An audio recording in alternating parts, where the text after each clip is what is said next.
नमस्कार दोस्तों, स्वागत है आपका हिंदी नॉलेज शो में। तो दोस्तों, आज भारत ने अमेरिकी राष्ट्रपति जो बाइडेन को एक बहुत बड़ा और करारा सबक सिखा दिया है। और यह सबक क्यों सिखाया गया है? क्योंकि हाल ही में जो बाइडेन ने अनाउंस किया है कि वो पाकिस्तान को 450 मिलियन कीमत का एक F-16 पैकेज देने जा रहे हैं, जिसके तहत 450 मिलियन खर्च करके पाकिस्तान के पास जो F-16 है उनकी सर्विसिंग, मेंटेनेंस की जाएगी और उन्हें उड़ने लायक अवस्था में लाया जाएगा। और आपने खूब देखा भी होगा कि भारत के न्यूज चैनल्स पर यह दिखाया जा रहा है कि इन F-16 से भारत को खतरा है। ये F-16 युद्ध में भारत को चुनौती देंगे, जबकि जमीनी हकीकत कुछ और है।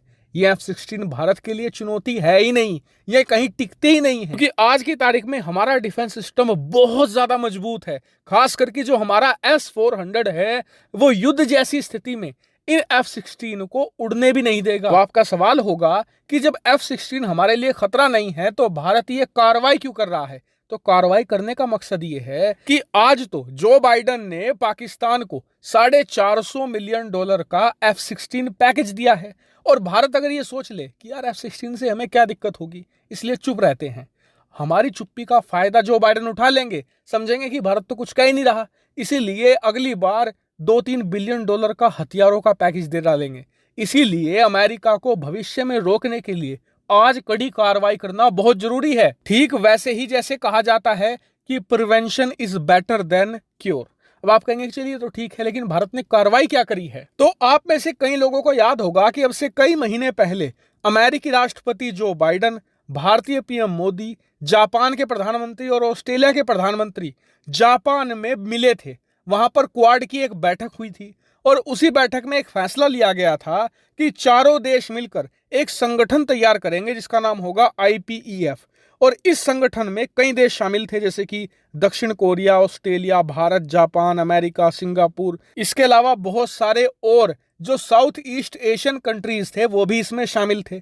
और इसका मकसद ये था कि एक इकोनॉमिक गुट बनाया जाए जो चीन को टक्कर देगा। हालांकि इस गुट को बने हुए कई महीने हो चुके हैं, जमीन पर आज तक कुछ काम नहीं हुआ। क्यों?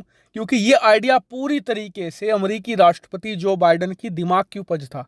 वो इस गुट को दिखाकर अमेरिका में वोट बटोरना चाहते थे। ये दिखाना चाहते थे कि मैं भी चीन विरोधी हूं और अपनी जबरदस्त फॉरेन पॉलिसी के दम पर मैं चीन को घेर रहा हूं। यानी कि IPEF पूरी तरीके से जो बाइडेन की फॉरेन पॉलिसी का एक फ्लैगशिप प्रोजेक्ट था, जिसके दम पर वो एक स्ट्रॉन्ग राजनेता की छवि बना रहे थे। अब भारत ने भी कहा कि हम भी हमला वही करेंगे जहां सबसे ज्यादा दर्द होगा।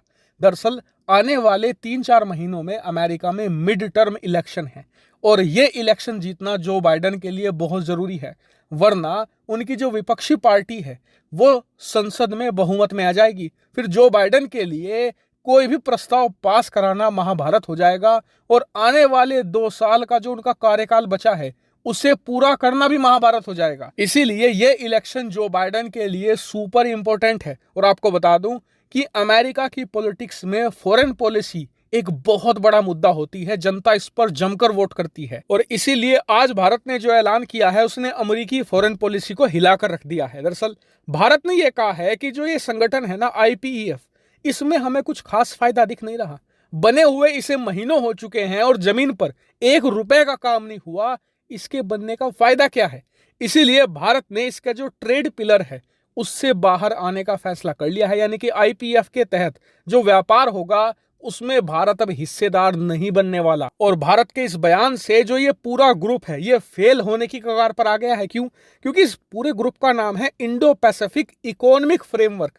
ये अर्थव्यवस्था और व्यापार पर ही टिका हुआ है, और अगर भारत जैसी एक बड़ी अर्थव्यवस्था इसके तहत व्यापार करने से ही मना कर दे तो इसका फेल होना निश्चित है। इसीलिए आप देखेंगे कि आने वाले समय में जो बाइडेन पीएम मोदी को फोन भी कर सकते हैं मनाने के लिए, लेकिन भारत ने साफ कर दिया है कि भारत इसका हिस्सा नहीं बनेगा। हाँ, अगर आप भविष्य में इसे सक्सेसफुल बना देते हैं और जमीन पर कुछ खास काम करते हैं तो फिर भारत इसका हिस्सा बनने के बारे में सोचेगा। लेकिन आपको बता दूं, भारत के इस फैसले से एक देश बहुत खुश है, नाम है चाइना, क्योंकि ये पूरा गुट ही चीन के खिलाफ खड़ा किया गया था।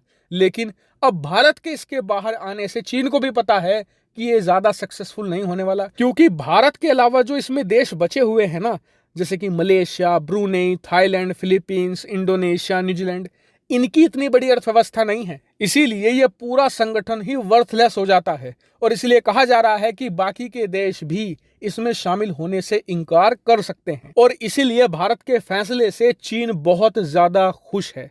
हालांकि अगर अमेरिका यहाँ पर पाकिस्तान पर फैसला वापस लेता है और भारत को कुछ फेवर देता है तो दोबारा फिर से भारत इसका हिस्सा बन सकता है और तब चीन को करारा झटका भी लगेगा। हालांकि आपका इसके बारे में क्या मानना है कमेंट करके जरूर बताएगा। फिलहाल इस वीडियो में इतना ही। Thank you very much for watching video.